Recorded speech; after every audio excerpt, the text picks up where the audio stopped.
consideração do apóstolo Paulo diferenciado com este jovem pastor.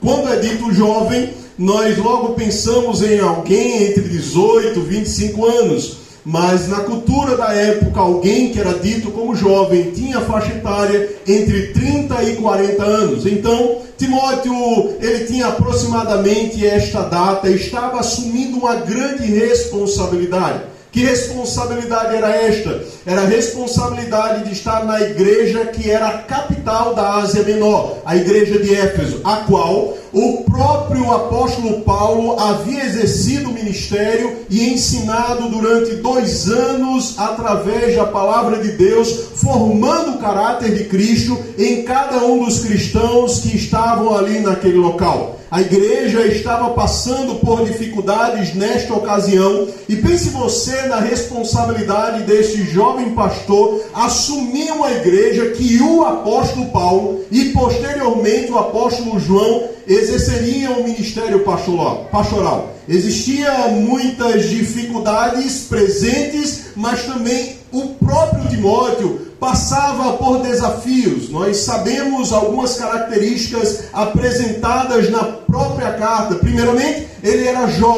um jovem que estava à frente de uma grande responsabilidade. Não temamos diante dos desafios que o Senhor ele nos concede. O Senhor ele chama, o Senhor ele se responsabiliza. O Senhor chama e o Senhor habilita. O Senhor chama e então ele dá o direcionamento daquilo que nós devemos fazer. Porém, Timóteo ele era jovem e talvez isto, e é isto que o apóstolo Paulo vai dizer nesta carta, que não devem desconsiderar, apesar da sua idade, a missão que havia sido entregue para este jovem pastor. Mas não apenas isso, nós vemos que ele tinha uma enfermidade, ele era doente, ele tinha alguns problemas estomacais, e com isso ele orienta então a Timóteo: toma vinho misturado com água, para que não se agravasse a sua situação de enfermidade. Mas não apenas isso, ele também era tímido.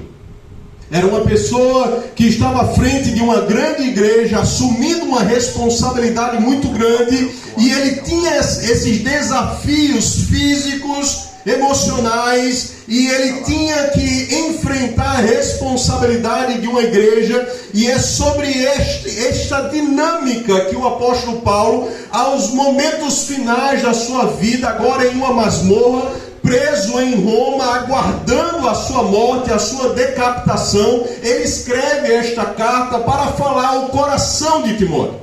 Deus, ele fala aos nossos corações palavras encorajadoras, palavras que direcionam. Eu prefiro ficar com calor, por gentileza, me perdoe. Para que ele prossiga na caminhada, para que ele não se embarace com questões como essas, as limitações na cabeça de um jovem pastor, as limitações talvez por olhar a sua condição de saúde física, talvez pela sua própria timidez.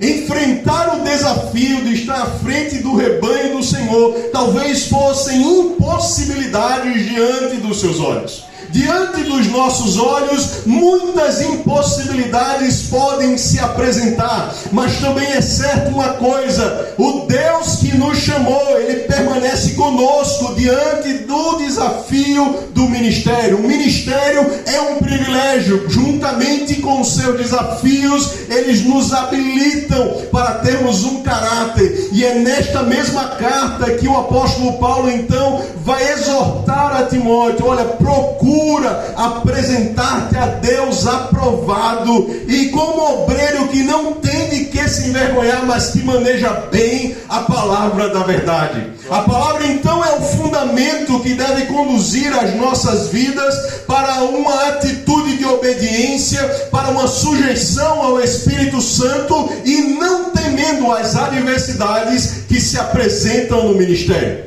Muitas adversidades se apresentam, muitas adversidades vão se apresentar, Wendson. Mas uma coisa é certa: Deus ele está contigo, Deus está conosco, e Deus ele nos chamou para uma grande e excelente obra. Por isso, não tema.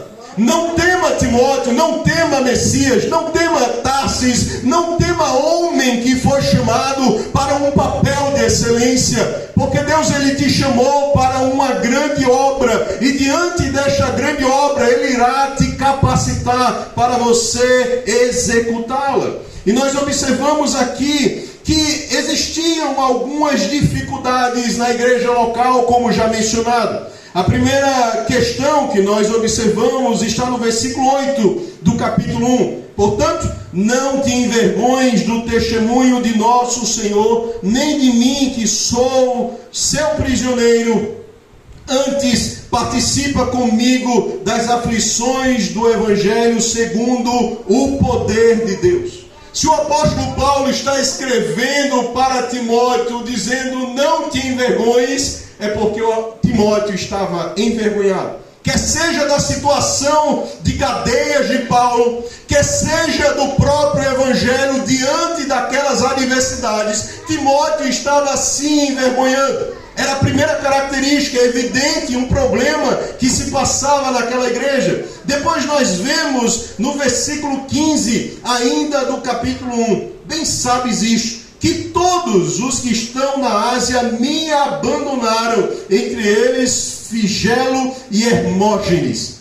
O apóstolo Paulo estava sozinho, Timóteo com certeza também estava sozinho, e era necessário então que ele tivesse a ousadia do Espírito Santo, e é por isso que ele vai escrever ainda no versículo 7 do capítulo 1, porque Deus ele não nos deu um espírito de timidez, mas nos deu um espírito de ousadia, de poder e de moderação. O Senhor ele nos habilitou com este Espírito que nos faz avançar, apesar do abandono das pessoas, apesar da indiferença das pessoas, porque nós fomos chamados por Deus. Não fomos chamados para servir a homens, mas para servir a Deus. E porque nós servimos a Deus, este mesmo Deus vai nos atrair para entendermos que Ele estará conosco quando ninguém mais estiver conosco.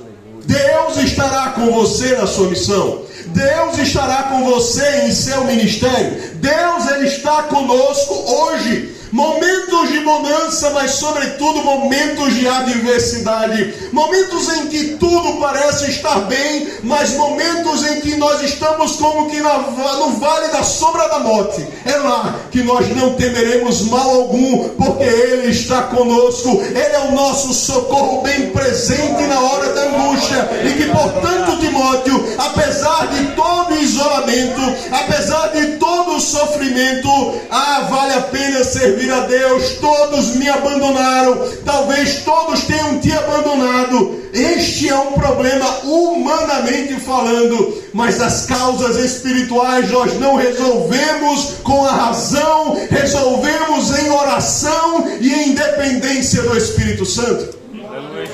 Ainda um outro problema que nós vemos aqui nesta carta, versículo 9, pelo qual sofro a ponto de ser preso como malfeitor, mas a palavra de Deus não está presa. Deu glória a Deus. Eu estou preso como malfeitor. Ora, meus amados, existia uma dívida com os seus irmãos, com os seus discípulos, com os seus amigos, mas nesta segunda prisão, ele ia incendiar Roma, e sobrando então apenas quase que a totalidade era de judeus e de cristãos, e por causa disso impôs uma perseguição, e Paulo passando fome, esperando a sua decapitação. Então ele estava aqui apontando que existia um sofrimento que ele estava passando, e que os cristãos em geral passavam por amor a Cristo. Por amor a Cristo, o que nós estamos dispostos a enfrentar? Por amor a Cristo, o que eu e você vamos então enfrentar na nossa caminhada, ter que abrir mão, termos que renunciar, por amor a Cristo. Por amor a Cristo vale a pena sofrer nessa terra. Por amor a Cristo vale a pena um tempo um momento padecermos, porque sabemos que há uma esperança bendita que nos aguarda, aonde nos céus não haverá mais dor, não haverá mais sofrimento, não haverá mais lágrimas em nossos olhos por um período. É um período de tempo. Suporta, Timóteo, porque eu estou sofrendo, mas há uma recompensa em cumprir o papel de pastor. Não nos esqueçamos, a carta é direcionada para um jovem pastor. E não nos esqueçamos, talvez aqui ele estivesse sendo seduzido para, juntamente com Figelo e Hermógenes, também a abandonar a Paulo. Não nos esqueçamos que talvez ele estivesse sendo tentado, juntamente com a sua vergonha, a deixar de lado o ministério. E aí Paulo, então, apresentando mais esta argumentação, ele vai dizer: olha, agora não é momento de fugir, agora é momento de enfrentar. Eu estou sofrendo, mas seguir a Cristo implica sofrimento, mas que o resultado deste sofrimento redundará em graça salvífica para as nossas vidas. É por um momento. Todo sofrimento nesta terra passará, não será para sempre. Nós temos um reino de glória nos aguardando. E como o pastor Hernandes Dias Lopes gosta de enfatizar, nós podemos desfrutar de uma alegria e de uma paz que é ultra circunstancial. Não depende do ambiente de paz. Geralmente enfrentamos turbulências na vida, conflitos internos, lutas externas, mas uma coisa é certa: o leão da tribo de Judá está ao nosso redor, nos protegendo, enquanto o inimigo das nossas almas tenta nos afligir. O Senhor, Ele está conosco, é o nosso pastor. Então eram problemas que, na verdade, o apóstolo Paulo estava apresentando, e que talvez Timóteo estivesse sendo em alguma medida para deixar. Enquanto nós vemos tanta mensagem diluída, um evangelho fraco sendo pregado, onde não se fala sobre o pecado, não se confronta contra o pecado praticado muitas vezes dentro da igreja. O evangelho de Cristo é um evangelho que confronta o pecador, mas que o resgata da sua condenação eterna e o chama para andar juntamente com ele no reino do Filho do seu amor. Glória. Então, Timóteo, não se acovarde. Timóteo, não me esqueça. Timóteo, entenda, você ainda vai sofrer. Não é uma mensagem de dar glória a Deus. É uma mensagem de assimilar pela fé e prosseguir na caminhada. Não é uma mensagem de atrair multidões, mas era a mensagem que Timóteo precisava ouvir. Não é aquela que nós queremos ouvir, mas a que Deus quer nos exortar. Esta que é a mais importante. O importante teólogo também, chamado John Stott, já falecido, ele vai resumir a carta, a segunda carta a Timóteo, em pelo menos 4 palavras. Está escrita no primeiro capítulo, versículo 14, que afirma o seguinte: guarda o bom depósito mediante o Espírito Santo que habita em nós. Primeiramente, em um ambiente onde há perseguição, guarda o que você recebeu. Guarda aquilo que você já aprendeu. Nós temos uma fala lá na igreja. Nós geralmente não ficamos com aquela vitalidade e saúde física, porque nós comemos os melhores pratos todos os dias. Nós não conseguimos financeiramente comer os melhores pratos todos os dias. Mas com certeza o cuscuz com ovo, o feijão e o arroz e alguma mistura, é isso que vai dar sustância, por assim dizer, para a gente conseguir enfrentar a lida do dia. E nós não podemos desconsiderar os ensinamentos da palavra de Deus a partir do púlpito da casa do Senhor. É a partir dessas ministrações que nós devemos preservar para enfrentar quando o dia mau se apresentar. E eles vão se apresentar. É assimilando a verdade do Evangelho que nós então iremos manter-nos firmes, inabaláveis diante do dia mau. Por isso, Timóteo, guarda. E esta é uma palavra que nós devemos então também guardar. Guardemos a palavra de Deus. Porque quando você tiver uma reserva de palavra, de comunhão, de oração,